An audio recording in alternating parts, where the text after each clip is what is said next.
من الشیطان الرجیم بسم اللہ الرحمن الرحیم الحمدللہ رب العالمین وصلی اللہ علی سیدنا محمد وآلہ الطاہرین اللہم صلی علی محمد وآل محمد ولعنۃ اللہ علی اعدائہم اجمعین بسم اللہ الرحمن الرحیم ومن کلامہ علیہ السلام لما غلب اصحاب معاویہ اصحابہ علی شریعت الفرات بصفین ومنعوہم الماء۔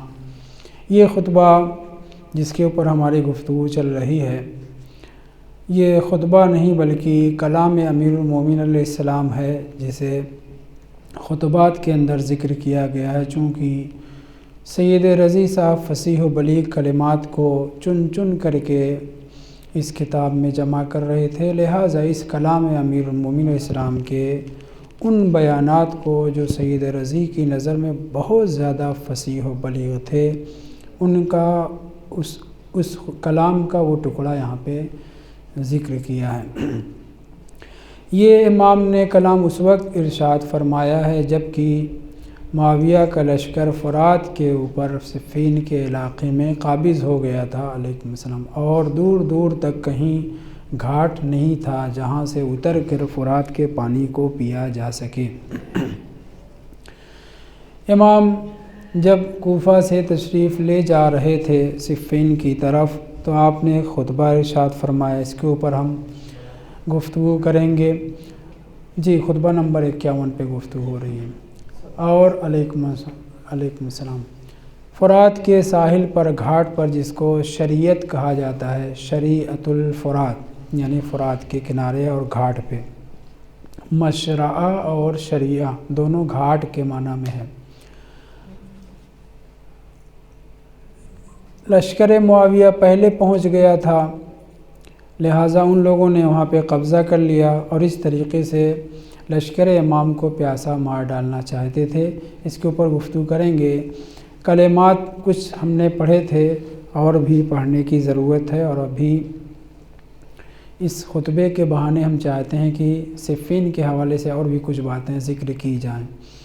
خوب، جب پانی منع کر دیا گیا، روک دیا گیا، اور اصحاب امام علیہ السلام اور لشکر امام جب وہاں پہنچا تو پریشان ہوئے علیکم السلام کہ اب کیا ہوگا۔ متعدد روایات ہے، ان روایات میں سے ایک روایت یہ ہے کہ اشعث ابن قیس کندی جو جودہ کا باپ تھا اور خوارج میں سے تھا، اور اسی جنگ صفین کے بعد خوارج کے سرغنہ میں سے ہو گیا، سربراہ اور لیڈر ہو گیا۔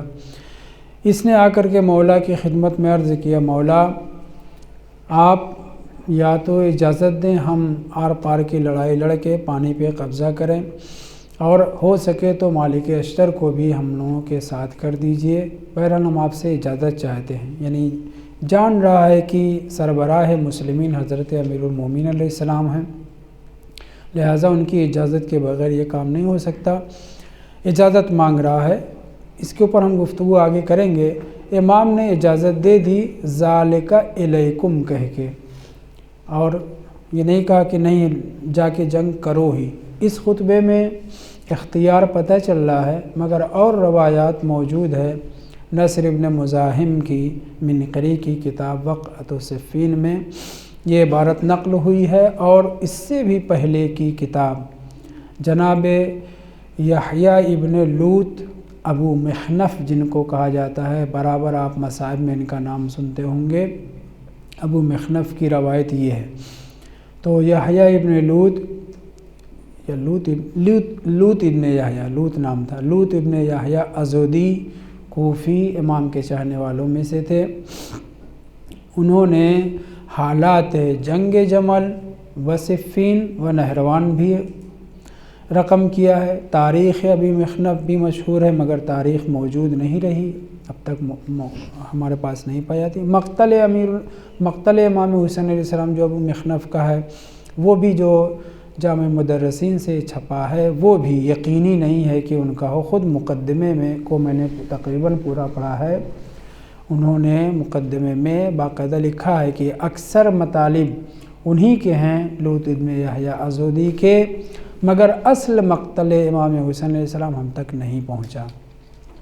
اسی طرح سے دوسری کتاب جو آج میں نے اٹھائی وہ تاریخ ہے، لیکن وہ بھی ناقص ہے، کامل نہیں ہے۔ بہرحال یہ امام کے زمانے کے بزرگوار ہیں، نہ امام علیہ السلام کے بعد کے ہیں، مگر اماموں کے زمانے کے ہیں، اور انہوں نے بہت کچھ لکھا ہے۔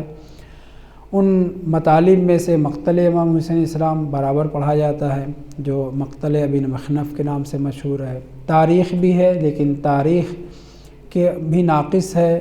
تینوں جنگوں کے کچھ حالات ایک موٹی سی جلد چھپی ہے، اس میں مختلف کتابوں سے جمع کر کے اس کو مرتب کیا گیا ہے، جو طبری نے، ابن عاصم نے، ابن اسیر نے وغیرہ وغیرہ نے جو ابن عاصم سے لے کر کے اپنی اپنی کتابوں میں لکھا ہے، ان سب کو جمع کیا گیا ہے، اور اس طریقے سے تاریخ بنائی گئی ہے، ورنہ ان کی اصل کتاب ہم تک نہیں پہنچی ہے۔ بہت توجہ کریں، ان تاریخوں میں، ان کتابوں میں یہ ہے کہ مولا جب جنگ صفین کے لیے مدینہ سے نکلنا چاہ رہے تھے، مدینہ کہہ رہا ہوں، کوفہ سے نکلنا چاہ رہے تھے، تو آپ نے ایک طولانی خطبہ دیا ہے۔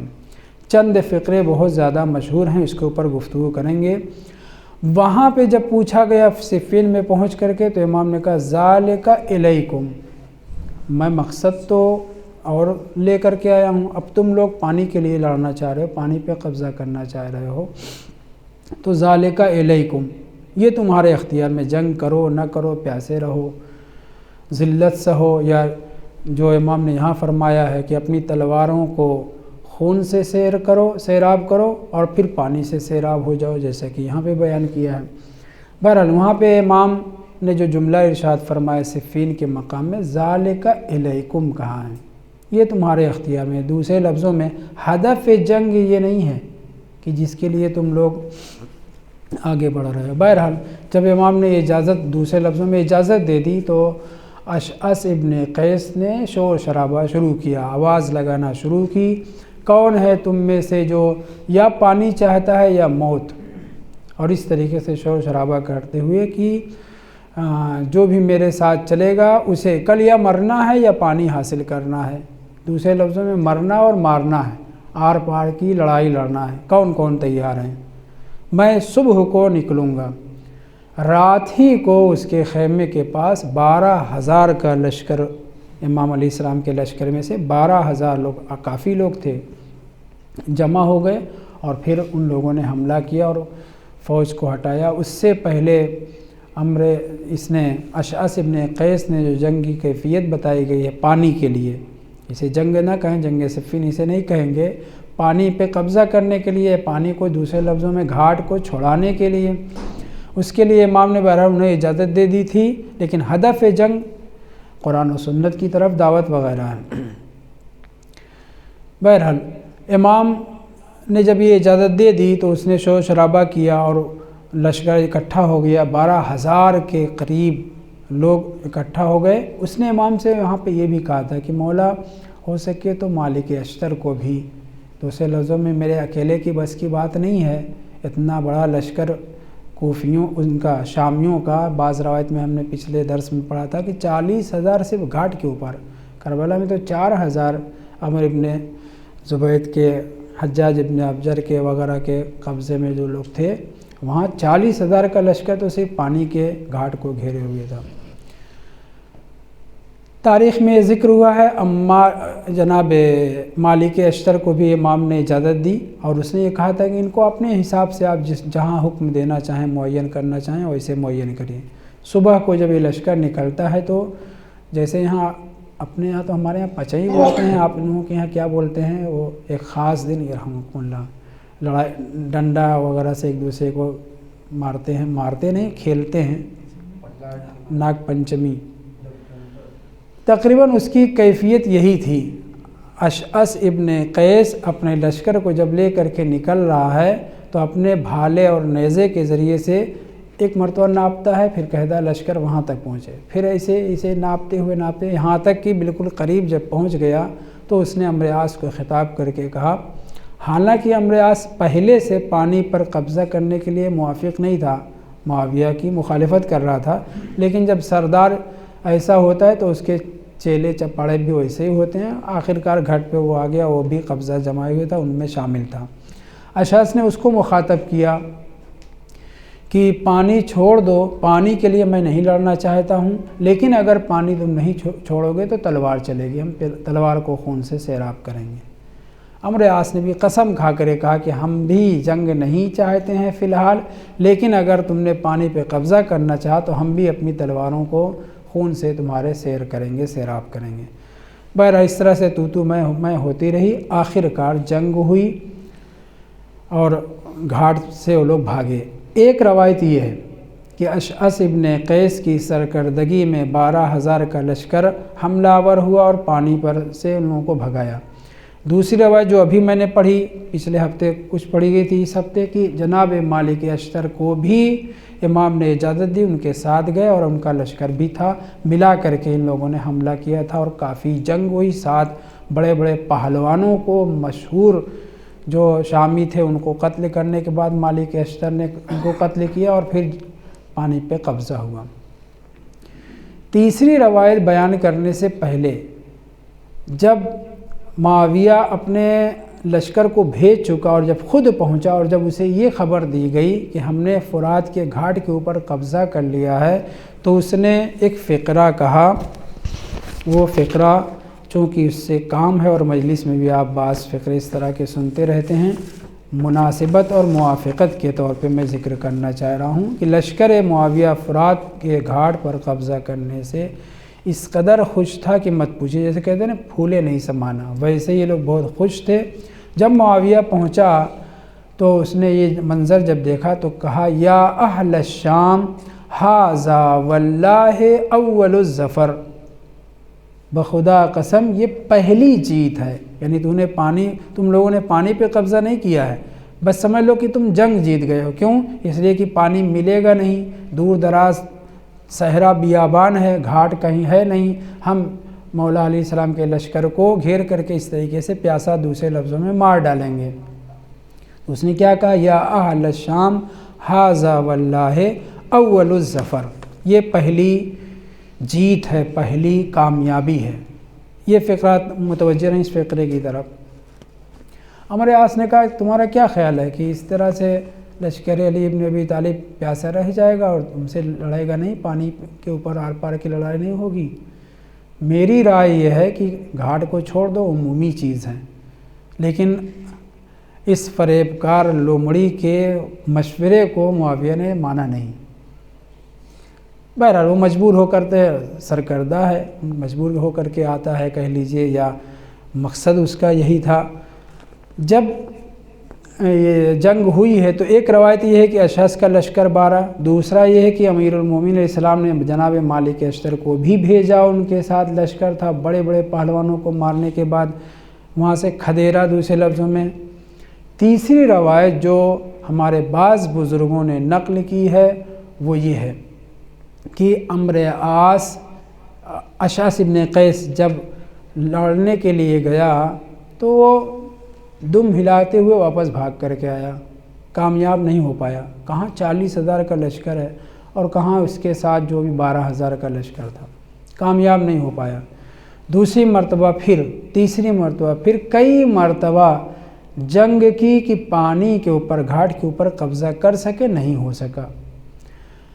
امام امیر المومنین اسلام کے لیے فقرہ لکھا ہے نصر ابن مزاحم منقری نے، ذاق صدرہ فذاق صدرہ، امام کا دل جو ہے تنگ ہوا، ارے یہ میرے اصحاب کو کیا ہو گیا، لشکر والوں کو کیا ہو گیا، پانی کے اوپر قبضہ کر نہیں پا رہے ہیں، جنگ کیا کریں گے۔ بہرحال یہ امام کے لیے لفظ استعمال کیا ہے کہ فذاق علیکم السلام صدرہ، امام کا دل بہت تنگ ہوا، امام پریشان ہوئے کہ یہ لوگ پانی کے اوپر قبضہ نہیں کر پا رہے ہیں۔ روایت کہتی ہے، علامہ مجلسی نے بھی جلد نمبر 23 میں، 23 یا 32 میں، جلد نمبر 32 میں اس بات کو نقل کیا ہے دوسرے بزرگوں نے، اور شجر طوبہ نام کی جو مشہور کتاب ہے، ہمارے یہاں جیسے مجلسوں کی کتاب ہوتی ہے ویسے ہی یہاں پہ بھی عربی میں بھی شجر طوبہ ہے، اس میں بھی لکھا ہوا ہے کہ امام حسین علیہ السلام آگے بڑھے، مولا کے پاس ہے اور کہا، یا ابتاہ اتاذن لی، اے بابا کیا آپ مجھے اجازت دیتے ہیں کہ میں حملہ کروں، میں فرات کے اوپر قبضہ کروں، پانی کے اوپر سے شامیوں کا قبضہ ہٹاؤں؟ تو امام نے کہا یا ولدی، ایک فقرہ کچھ ہے اس میں امام نے یا ولدی کہہ کے اجازت دی ہے۔ پھر امام حسین علیہ السلام نے چند اصحاب کو لے کر کے، بعض میں 100 ہی آدمی ہیں، بعض روایت میں دوسرے مختلف چیزیں ہیں، امام نے حملہ کیا اور گھاٹ پر سے ایسے بھگایا جیسے کہ بکریاں وغیرہ بھاگتی ہیں۔ اس وقت جب گھاٹ خالی ہو گیا اور اصحاب امام نے کہا ہم پانی بند کریں گے، امام نے منع کر دیا، اور سب کے سب دشمن بھی دوست بھی سب کے سب پانی لے رہے تھے، کوئی ایک دوسرے کا مزاحم نہیں ہو رہا تھا، مشک بھر بھر کے لے کر کے جا رہے تھے۔ وہاں سے امام آ کر کے گزارش پیش کرنے کہ مولا بابا ہم نے گھاٹ کو جو ہے آزاد کر دیا ہے، قبضہ کرنے کے بعد چھوڑ دیا ہے۔ روایت کہتی ہے فبکا علی علیہ السلام، امام علی علیہ السلام رونے لگے۔ اس منظر کو دیکھ کر کے کسی صحابی نے ایک جملہ کہا ما یبکیک یا امیر المومنین، کس بات نے آپ کو رلا دیا، یہ تو خوشی کا موقع ہے۔ اور پھر وہ جملہ کہتا ہے امام کا صحابی، کون تھا؟ مالک اشتر تھے، ہاشم مرقال تھے، یا کون تھا یہ معلوم نہیں ہے، لیکن قالو، بعض بزرگوں نے یہ کہا ھذا اول فتح ببرکت الحسین علیہ السلام۔ اس نے بھی، معاویہ نے کیا کہا تھا؟ یا اہل الشام ھذا واللہ اول الظفر، یہ پہلی کامیابی ہے۔ اور یہاں پہ بھی امام کا صحابی امام سے کہہ رہا مولا رونے کی کیا بات ہے، ما یبکی کا، کس بات نے آپ کو رلا دیا، یہ تو رونے کی جگہ نہیں، یہ تو خوشی کی جگہ ہے کہ امام حسین علیہ السلام کی برکت سے پہلی جیت ہمیں حاصل ہو گئی ہے۔ وہاں ان لوگوں نے جنگ نہیں کی تھی، پہلے ہی آگے قبضہ کر لیا تھا، یہاں جنگ لڑنے کے بعد قبضہ کیا گیا ہے، لیکن اس کے باوجود امام رو رہے تھے۔ اور صحابی نے جب کہا کہ مولا یہ تو مولا امام حسین علیہ السلام کی برکت سے، بے برکت الحسین علیہ السلام، امام حسین علیہ السلام کی برکت سے پہلی فتح ہے، ابھی جنگ ہونا باقی ہے، پہلی جیت ہے۔ تب امام نے فرمایا ذکرت انہ سیقتل عطشانا بطف کربلا، اسی فرات کا ایک گھاٹ جو طف کربلا، ساحل کربلا، شاطئ کربلا، شط فرات کہلائے گا، وہاں پر میرا یہ بیٹا شہید کر دیا جائے گا، سیقتل عطشانا، پیاسا۔ دونوں نے فتح کا لفظ استعمال کیا ہے، برکت امام حسین علیہ السلام کی برکت سے فتح کا، اور اس نے بھی، لیکن کتنا فرق ہے امام کے اصحاب کے کلام میں اور لشکر امیر فقیر شام کے کلام میں۔ وہ بھی جیت ہے اس کی نظر میں، یہ بھی جیت ہے ان کی نظر میں۔ وہ جیت نہیں تھی، وہ ہار تھی، پانی کے اوپر سب کا اختیار ہے، خاص طور سے انہار کبیرہ میں کوئی بھی کسی کو روک ٹوک نہیں سکتا۔ وہاں پہ باطل پہ خوشی منائی جا رہی تھی، یہاں پہ امام کا صحابی حق پر اور واقعی جیت کے اوپر کہہ رہا ہے کہ مولا یہ رونے کی جگہ نہیں ہے۔ پھر امام کہتے ہیں کہ مجھے یہ منظر یاد آ گیا جو آئندہ پیش آئے گا۔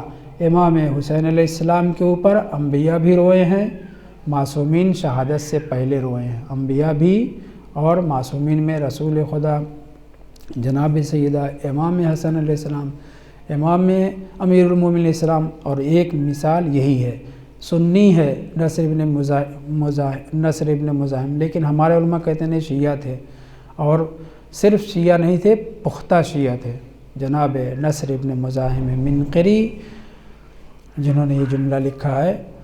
خوب اس کے بعد امام نے ایک جملہ اور بھی ارشاد فرمایا کہ عنقریب میرا بیٹا اسی فرات کے کنارے مگر گھاٹ بدلا ہوا ہوگا، شہید کیا جائے گا، وہ بھی پیاسا شہید کیا جائے گا، اور